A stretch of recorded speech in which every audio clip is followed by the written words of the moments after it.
ঘুমানোর সুন্নত হইল রাত্রিবেলা ঘুমানোর আগে প্রথমত আধা ঘন্টা 30 মিনিট দুই ঠ্যাং আলগি দিয়ে উপরের দিকে ধরে রাখা। বুঝছেন ভাই?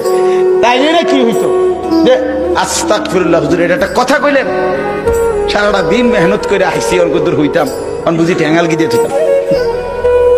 দরকার নেই আপনার এমন সুন্নত হই আপনি তাই। আচ্ছা ভাই এমন কিছু আপনি তো কোনো না কোনো দিকে কাজ হবেনি, তো সেটা ডান দিকে কাজ হবে। অর্থাৎ কোন সুন্নত নিজের জীবনের স্বাভাবিকতার সাথে ব্যতিক্রম কিছু না, ব্যতিক্রম কিছু না। আপনি তো দাঁত পরিষ্কার করেন, তো সেটা মিসওয়াক দিয়ে করতে বলছে। আর মিসওয়াক ব্যবহার করলে ব্রাশ করা হারাম।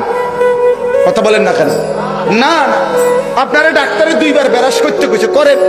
রাসূলুল্লাহ সাল্লাল্লাহু আলাইহি সাল্লাম তো প্রত্যেকবার ওযুর সাথে মিসওয়াক করতে বলছে, তো সেটাও করে, সেটাও করে।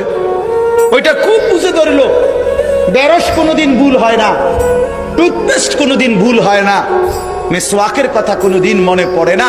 এত বড় বেইনসাফি করলেন কেন?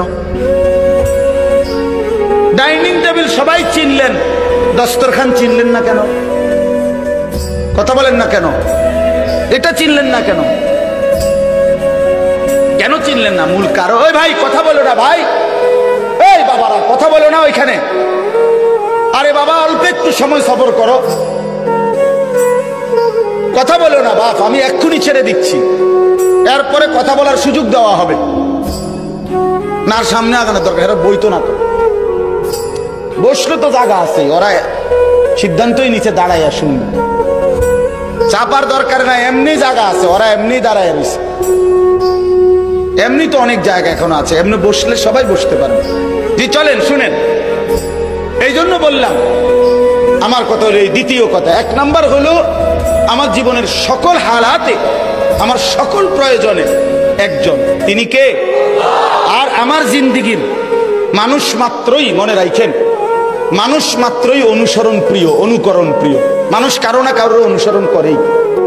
এই যে বাচ্চারা দেখেন এরকম সুন্দর রুমাল, আবার একটা কিছু মাথায় মাথায় দিছে, এটা কোনো না কোনো কারো কাছ থেকে ওনারা মাদ্রাসার ওস্তাদরা দেখছে, সুন্দর লাগছে, তো এখন বাচ্চাদেরকে এইভাবে সাজাই দিছে। ঠিক কিনা বলেন?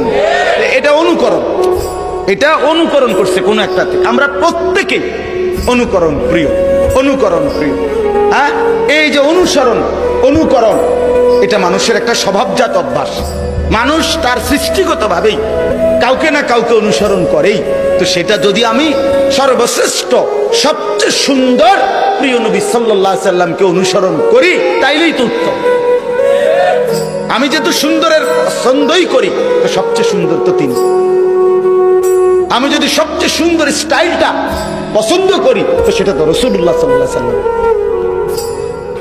আজকে 1450 বছরের ভিতরে আমাদের প্রিয় নবী সাল্লাল্লাহু আলাইহি সাল্লামের সুন্নাতের ব্যতিক্রম, আল্লাহর কসম গোটা পৃথিবীতে কোন ডিজাইন, কোন মডেল, কোন নিয়ম, কোন সৌন্দর্য নবীজির সুন্নাতের চাইতে উত্তম অথবা সমান সমান, এ কথা যুক্তিগতভাবে বিজ্ঞানসম্মতভাবে কোথাও প্রমাণিত হয় নাই।